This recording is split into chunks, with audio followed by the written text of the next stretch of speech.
I'm Monica Cruz, bringing you the latest in labor organizing and workers' struggles across the country.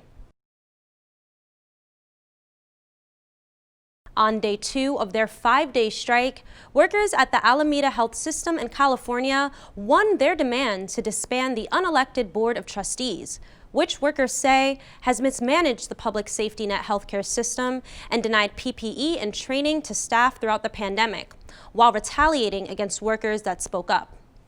The Alameda County Board of Supervisors will return to their role as managers of the system's hospitals. Breakthrough has been in touch with workers on the ground. Here's what they had to say.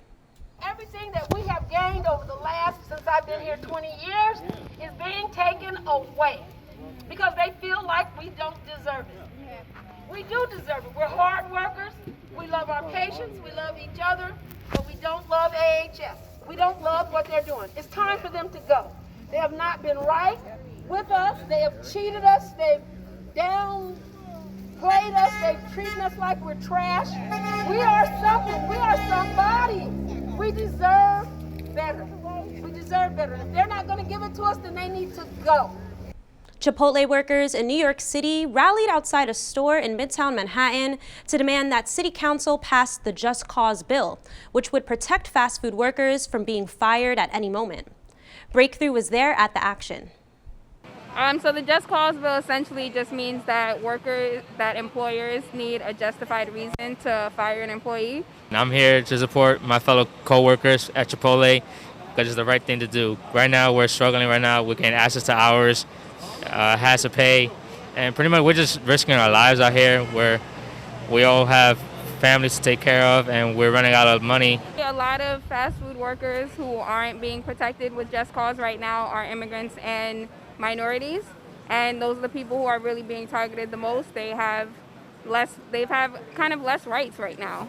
So we're just trying to do the best that we can to kind of give them as many rights as they can possibly get, because they are essential workers, their jobs do matter, and they are providing an essential service. Yo no creo que nos tratan como esencial, más bien somos reemplazables en cualquier momento, en el momento que ellos dicen, tú ya no trabajas aquí, y ya, eso es todo.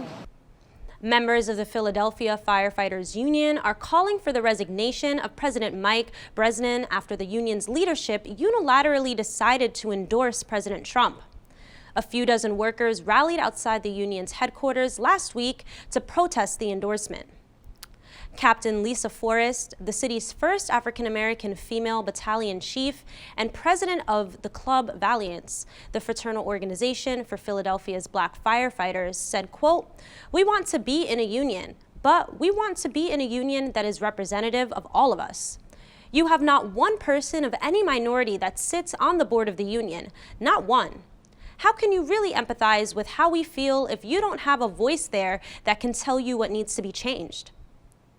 Former union president Joe Shull, who helped draft bylaws to ensure transparency in the endorsement process and, quote, ensure that our members get a chance to speak, said that the current president is skirting these rules. Since the start of this week, a petition demanding Brennan's ousting has been signed by 563 of the estimated 4,700 active and retired members of Local 22.